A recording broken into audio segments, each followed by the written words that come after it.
Roberto, ¿cuál es el recuerdo más nítido que tienes desde que naciste? Naciste en la colonia, entonces aquí cerca. Aquí en la Guerrero. ¿Y viviste allí en la Guerrero? Sí, vivía en Lerdo 51 y Lerdo 40 también. ¿Cómo era el tiempo? ¿Qué era la música? La Pérez música, Prado, danzón. Había danzón, había tropical. En la esquina había una paletería con su rocola. Sí. Y ponían, mucha gente ponía la Sonora Santanera, Sí. ponía una música tropical. Sí. Y boleros ponían muchos. Yo me acuerdo de una pieza que siempre estuvo, mucha gente la ponía. ¿Ya no la has escuchado esta canción? Sí, pero... En el radio la ponen. Sí, pero ya después empezaron a meter el rock and roll. Cuando ya salió el rock and roll, empezó a arrastrar, y ya eran rocolas, ya no eran de aparatos. ¿Dónde trabajaba tu papá? En Teléfonos de México. No, qué maravilla. De hecho, mi familia es de telefonistas. Yo trabajé en Teléfonos de México. ¡Qué maravilla!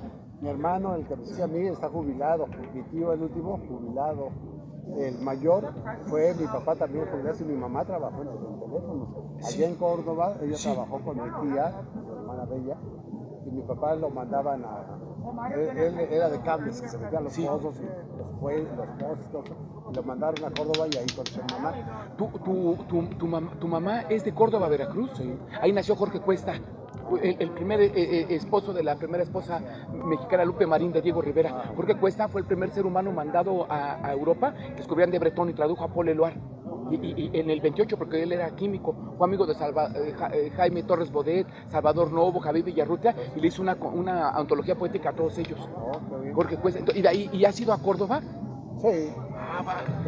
Pero yo voy más a Orizaba porque de Córdoba mandaron a mi tía a Orizaba como directora de operadoras. Sí. Y entonces ya se fue a vivir ahí y mi mamá ya vive aquí Entonces ustedes tenían teléfono en casa.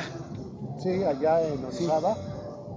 Tenía teléfono mi tía y muy poquitos teléfonos había. Y aquí en la Guerrero. Y aquí en la unidad, el primer teléfono en Tlatelolco, cuando nos cambiamos a Tlatelolco, el primer teléfono lo tuvo mi abuelita, Sí. que vivía en el otro edificio.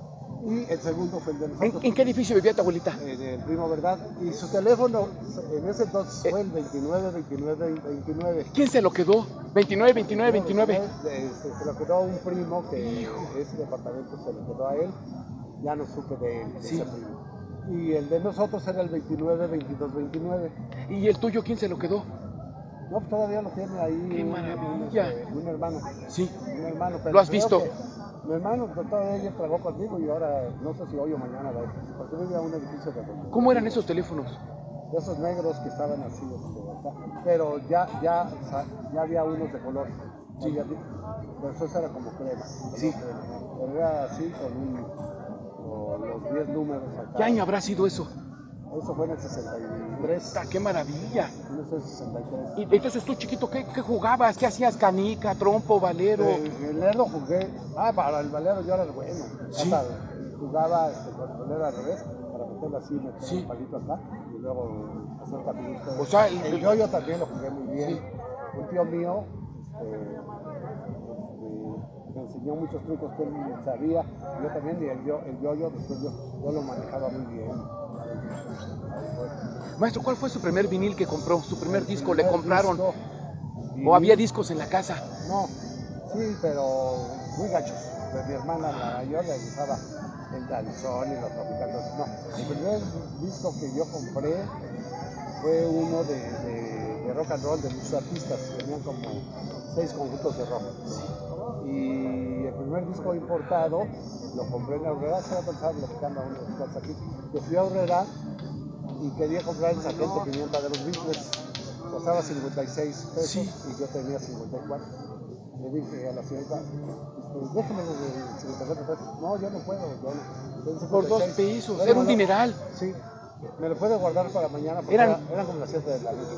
Y eso sí se lo puedo hacer, aquí va a estar.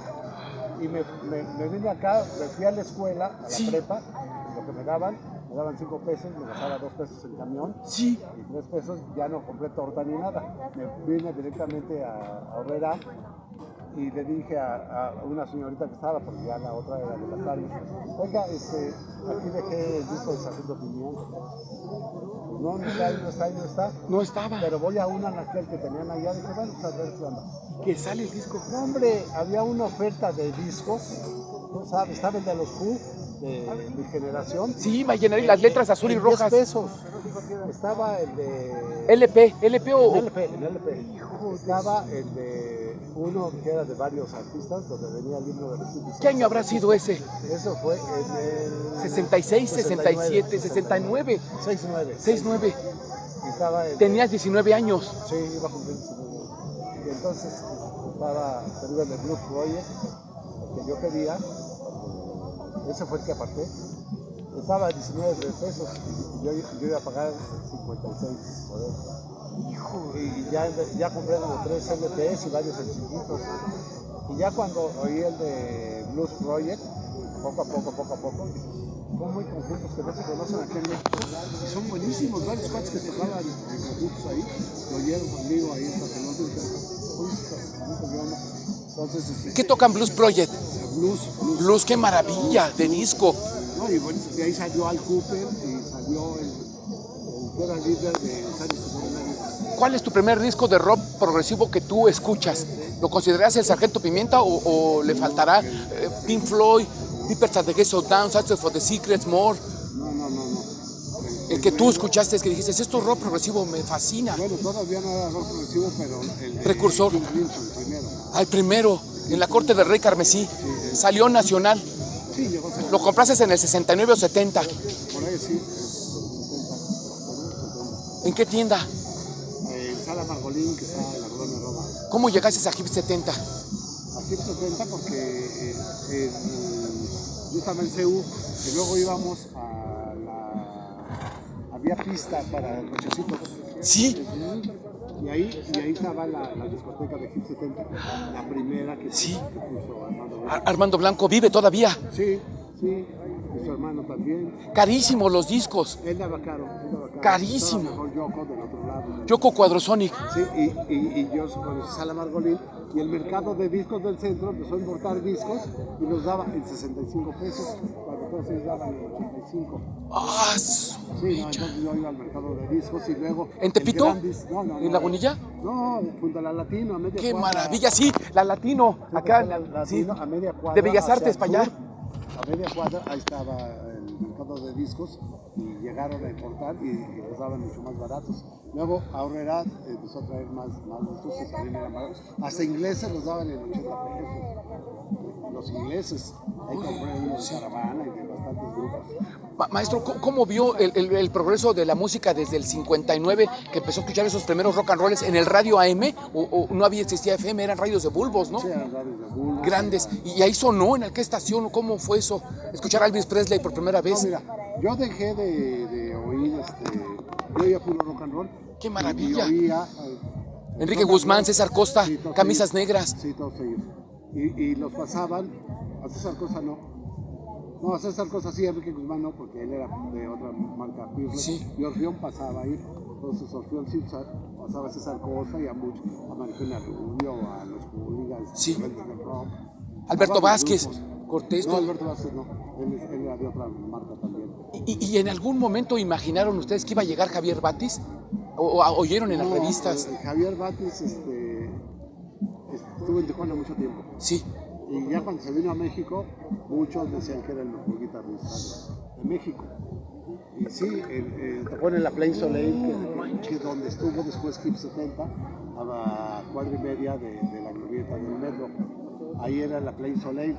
Pero mucha gente dice, yo fui a ver a Javier Batis porque el mejor guitarrista, ¿sí? Pero había un gordo que tocaba mejor que él, ¿Sí? que era ¿El Funky? Dijo, te iba a decir cuál. Perdóname. No lo ves a pasar. No, ¿cómo crees? Sí, nos dan miedo. Sí. Ya va. ¿No te acuerdas el nombre del gordito? Sí, era tocó con mi tío Bozo, el sí. baterista. No te digo, no me acuerdo. Tocó con Julissa en esa de... Sí. Desgusto Superestrella, en la sí. obra de teatro que Marcos Lizama. Marcos Lizama. Marcos Lizama. Tocaba mejor. Todos iban a ver a ¿Qué? Batis y decían, no más, el pinche gordo que tocaba mejor que el Batis. ¿Dónde Porque aprendió el gordo Lizama? no, porque ese sí tocaba por nota. Él era también, creo que de allá de Tijuana. Tijuana. Sí, creo que sí. No me acuerdo dónde era exactamente, pero cuando Bozo se fue a Tijuana, Sí. ahí tocó con él. Y Bozo tocó con los Vanilla Foch. ¿Tu tío Bozo? Sí, Su hijo anda volado por hacer la historia. Pero no, sí. Es baterista. Sí, sí, Es un chavillo. Ah, no, sí. Tu sí. primo. Mi primo. ¿Cómo se llama? ¿Tocó con Vanilla Fush? Sí, te ¡Qué voy a decir por discazo! qué. Te voy a decir por qué, porque ahí en Tijuana, cuando estaba la psicodelia, Sí. la mota y Bozo ni siquiera chupaba, nada más fumaba. Sí. Tabaco, Tabacos delicados, tabaco. No, faros, Sí, no, con filtro. con filtro, El Raleigh. El que haya sido. Sí, Entonces llegó un cuate, que era el gabachito, y siempre lo iba a ver, y un día le regaló, toma, te regalo esta caja de zapatos, ahí trae una especie de combustible que metías al boiler. sí. Era 1 kilo de mota, No te pases. y él Sí. no consumía ni nada de eso. No lo necesitaba. Entonces lo llevó a su casa de acá. Y los Vanilla Foch iban a ver, iban a Tijuana. Estaban Sí. chavos también. Jóvenes. Chupaban ahí, jóvenes. Entonces el baterista le gustaba mucho cómo tocaba el Bozo. Le dijo, ven, vamos. Y ese día, que fueron los 4, los llevó a su casa y le dijo, toma, te regalo esto. 1 kilo de mota, poca madre, casi le querían besar los pies. Sí, toma, pues yo no. Y estos se volvieron sus Porque ellos amigos. sí, no, pues no, ya eran amigos de él, Pero con y eso- ese día con eso se los ganó más. Sí. Con el kilo de mota, no, hombre, pues estaban felices de la vida. Roberto Vázquez, el mami, y esto no viene registrado en ningún dato, en ninguna revista histórica viene esto nada más es el dato tuyo. Y con él tenía canta de los años. ¿Eso viene ese dato cuando él... No, eso de Bozo no. No, increíble. No, eso sí, eso fue el Carlos Bozo Vázquez, mi tío, ¿En qué año nació tu tío? en el 44. Ajas. Sí, mayor que... No, 46. Ah, va. Porque el único que vive es del 48. El hermano de él, el más chico, del 48. Sí. Sí, tenía 2 años. ¿Y él cómo se empezó a desarrollar en la música? Ah, porque él, en la escuela que estaba en la Boca Negra, que está a una calle de están los mariachis. Sí. ¿Garibaldi? Garibaldi. Ahí estaba él y estaba en la banda de guerra. Sí. Y nosotros jugábamos fútbol en el patio de Sí. la ciudad y salía un señor que vivía en el césped. Están pegando a mi pared y madre mía. Se enojaba. Se enojaba, nos corría. Entonces él y otros cuates sacaban botes de basura. Y, A tocar. enfrente y ahí ya no podía salir. Si decía, Porque es casa privada. Para empezar, no estamos tocando en su casa ni en su pared, estamos acá. ¿Cuántos años te lleva tu tío Bozo? Me llevaba 4. 6. Entonces conviviste todo tu infancia con él. Sí, Lo viste comprar su primer batería. sí, fui. ¿Él dónde trabajaba? No, él de trabajó nada más en una empresa que estaba en Bucareli, con la entrada de Bucareli, del cine. Todavía no estaba lo de Paseo de la Reforma. Acá Paseo de la Reforma terminaba el Caballito, Sí. o ahí empezaba, y ya de aquí era estaba cerrado, Galeano y todo eso, Sí. tuvieron que abrir y todo eso. Y sacar muchas casas, por eso se hizo Tlatelolco, la unidad Tlatelolco, Sí. para que todos los de ahí se vinieran para acá. Sí. Total que ahí él trabajó en un periódico haciendo otras cosas, no hacía reportajes. Nada más que yo creo que pasaba a máquina Sí. algunas cosas de otros modos. Sí. Y le pagaban. Sí, le pagaban y ahí vamos a ver el tío que está más chico, el único que queda y yo, que nos quedamos juntos. Sí. Ahí lo íbamos a ver a veces y ahí nos invitaba a referencias y varias cosas. Ahí fue donde trabajó. Y ya después, pues no me acuerdo que haya trabajado en otro lado, pero ya empezó a tocar. Sí. Empezó a tocar y se fue allá. Tocaba con los Venturosos, el grupo. Tocó primero con los Guayam Blues. Sí. No, espérame, no. De México. Los Guayam Blues, no, tocó con un conjunto mexicano y grabaron un disco de 2 canciones. Nunca lo he podido conseguir. era de dos cancioncitas. Fue su primer disco que grabó tu tío. Dudoso. ¿En qué año fue? Ya como por 59, 60. No te pases, hace un buen de tiempo. Sí. Bien chavito él. Y les pagó la compañía, les pagó una lana de entrada. 15 años tenía él. 59 del 44. Y les pagó una lana y guardaron los discos. La familia dijo, ya grabó tu tío y todos contentos. Sí, no, ya todo el mundo ya sabía. Lo viste practicar. Él aprendió en la Escuela Nacional de Música solo, de puro oído. Después, no solo, casi. No, pero sí tuvo maestros, Sí. Pero pues, es que él vivía en una casa y yo en otra, con mi papá y mi mamá. Sí. Y ya él se desaparecía y no sabíamos ni dónde. Una estaba, cabrón. maravilla. Sí. Pero ya después sí lo fuimos a ver allá por el sur de la ciudad. Sí. Pasaban los tranvías por ese barrio. ¿Las Águilas? Pues, sí, por allá, pero las Águilas hay, ya no por el periférico, no, era, Coyoacán, a lo mejor. sí, por ahí más o menos. Ahí se llama. Y había un cuate que te voy a decir, que eran dos conjuntos, los Guayan Blues y los Venturosos. En los Guayan Blues estaba un cuate que cantaba, mira, era idéntico a Enrique Guzmán. ¿Sí la cara? ¿Cómo crees? Era Enrique Guzmán. El rostro todo. Un día lo llevó ahí a Lerdo, ¿ya? Y todas las chavas como locas por ese güey. Enrique Guzmán. ¡Lo confundieron! No. ¿O no les nunca gustó? Dijeron. Mi tío era Cábula y les decía que era Enrique Guzmán. Ah, por eso lo buscaban. Pero era idéntico. Dijo, un día lo voy a traer de acá. Enrique Guzmán tenía un colmillo aquí, tenía un doble encimado. Sí, se le encimó. Lo operó. Pues este güey también lo tenía. Y no eran parientes ni nada. Nada, coincidió. Y también lo tenía. También tenía. ¿Y ese cuate qué tocaba? ¿Qué hacía? Cantaba. ¿Cómo se llamaba? Se llama. No me acuerdo cómo se llamaba, pero le decían creo que el Pitoreis. ¿El qué? El Pitoreis. Pitoreis. Pitoreis le decía de apodo. ¡Qué maravilla! Y sí, pues él andaba ahí en la música y todo eso. Sí. Hasta que realmente se fue a Tijuana, ahí formó Pizaló. Sí. No eran 4 nada más. Ya cuando se vinieron para acá, se hizo banda. Sí. Pero él estuvo un tiempo en Boston. Sí. En Boston, hasta por allá por Estados Unidos. ¿Tu tío? Mi tío estuvo con otro conjunto. O sea, ahí se fogueó. Ahí mi primo, él tiene un chingo de fotos de ahí de cuando estaba En Boston las está sacando el chavillo, este joven de 30 años, ¿no? De 20 años. Sí, de veintitantos años. Sí.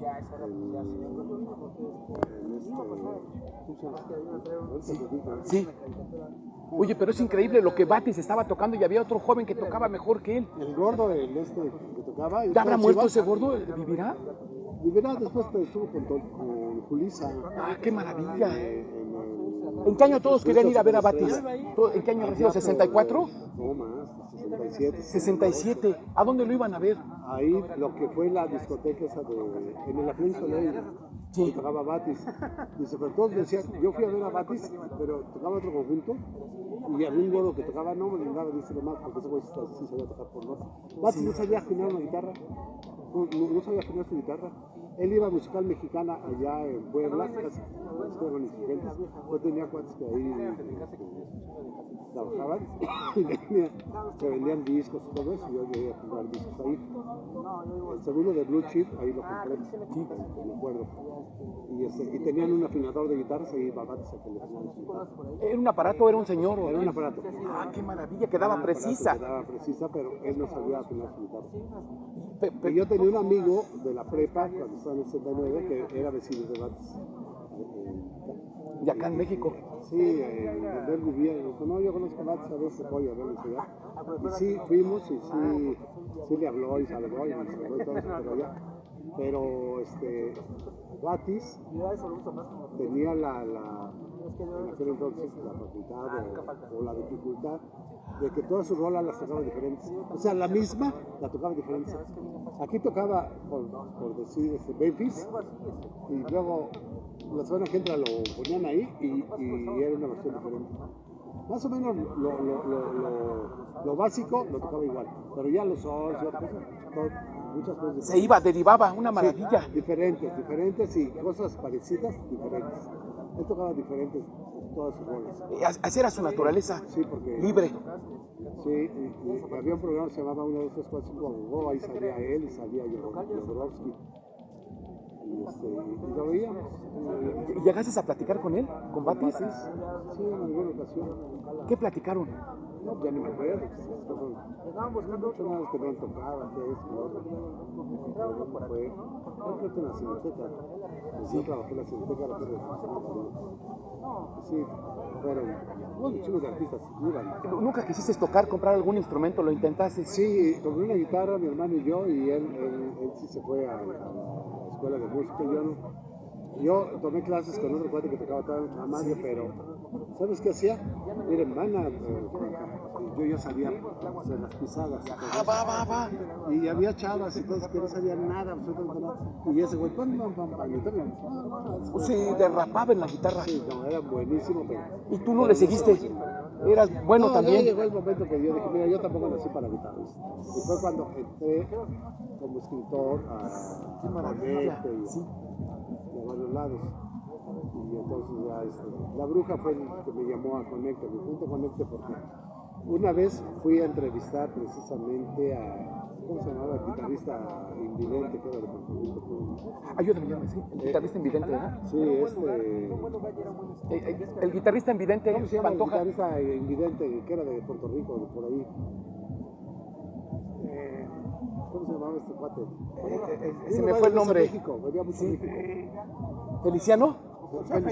Feliciano, sí, acaba de morir. Entonces lo fui a entrevistar con otro cuate porque él lo quería contratar para... Y la entrevista era el pretexto para entrar. Total que a él lo mandaron a la chingada. Los representantes y a mí me dejaron entrevistar porque yo iba para dar una entrevista con él. Entonces yo le dije que dónde había aprendido esto. Sí, me acuerdo que le dije, oye, ¿y qué opinas de Jimi Hendrix? Ese es el mejor de todos, así me dijo. Ese es el mejor de todos, sí. Así dijo. Así dijo. Después todavía no se conocía a Fripp, y a Fripp nunca le ha dado el mérito que se merece. Pero Fripp es el mejor de todos. Robert Fripp de King Crimson. Oye, ¿cómo fue que se desarrolló él? ¿Por qué es tan genial? Ha dado muchas opiniones últimamente Robert Fripp. Pues últimamente... Tenía otra banda antes de King Crimson, ¿no? Sí, la Chava Punk. No, él tocó en un disco que se llamó... Eran tres, ¿no? Eran tres. Tres, lo ponía mucho Capitán Pijama. Sí, era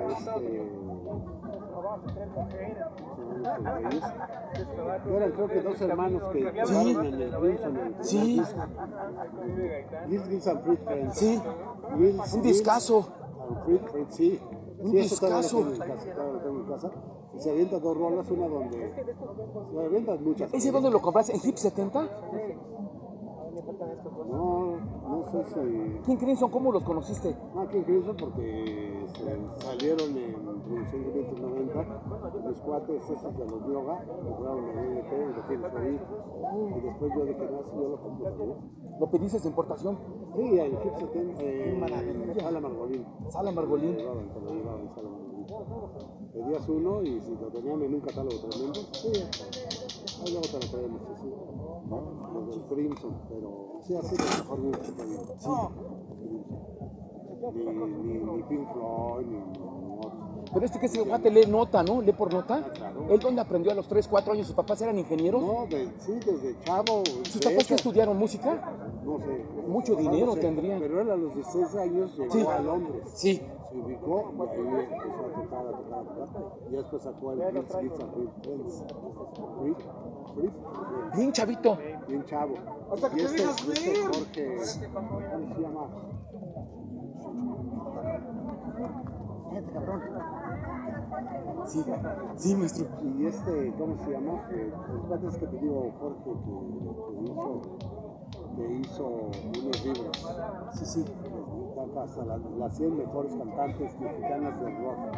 Si meten chavas que cantan ranchero y otros que cantan otras cosas. Sí. Jordi Fabra, uno que hizo un libro así revolvió mucho. Pero tú te dices una idea de que tú querías escribir. ¿Cuál fue el primer libro que leíste? La primaria, la secundaria, la prepa. No, pues leías, eras ávido, los revistas, los cómics. Leías El Chamaco, el Pepín, mágico, el Paquito, el libro mágico. El libro mágico. Poco a poco. Que llevé en tercero de Margolito. Sí, así se llamaban las escuelas. Yo soy de Los Ángeles, era de monjas.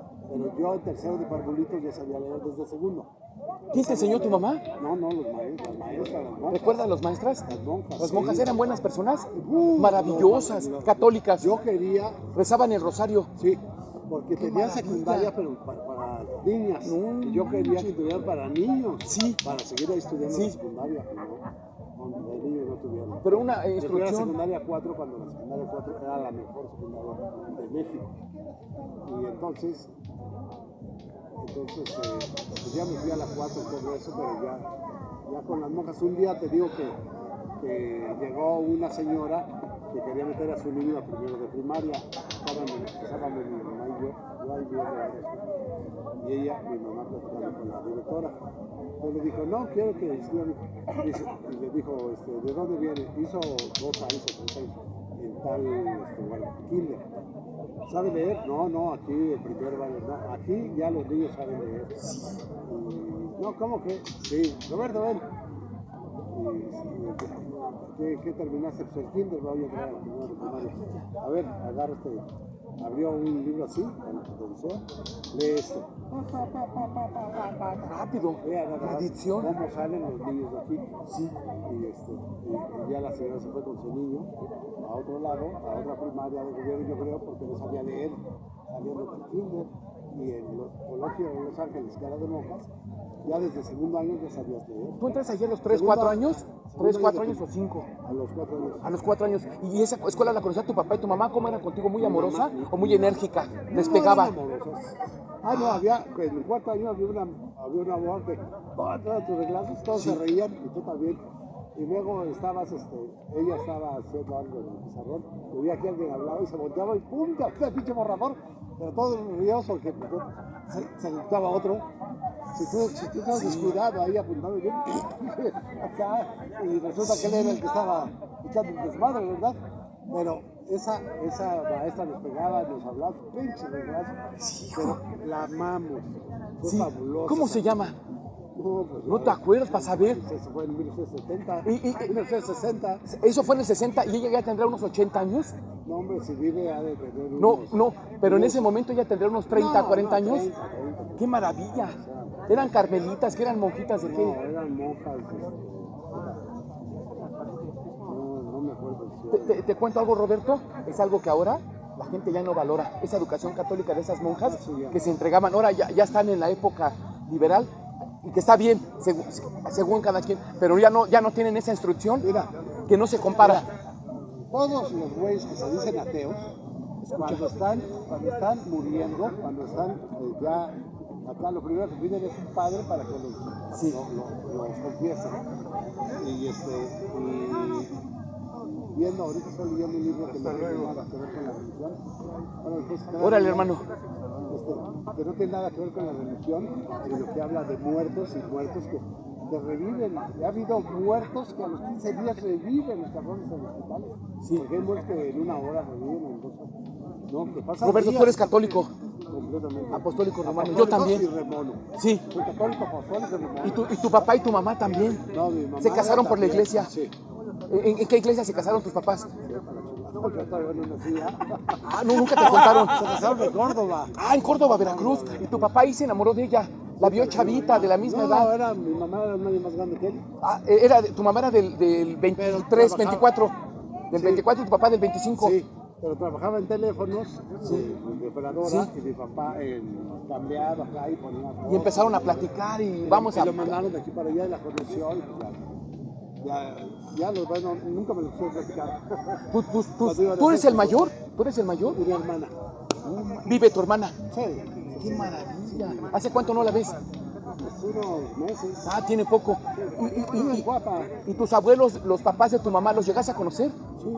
¡Qué maravilla! De hecho, mi tía, hermana de mi mamá, todavía vive en Santa Fe. Y ¿Tu tía vive? mi tía vive. ¿De 100 años? No, era muy chica. ¿Tiene 85? Sí, más o menos. Sí. Es del 39. No, más acá, es del 41. Eso está menos, tiene 83. Sí. Y es muy linda contigo. Fue una familia muy unida, muy amorosa. Súper linda. Cuando hemos ido a su casa, cuando íbamos, comida, una vez regalos. fuimos y mis 3 hermanos y yo, ya murió el más chico de mis hermanos, pero fuimos los 4. Mi primo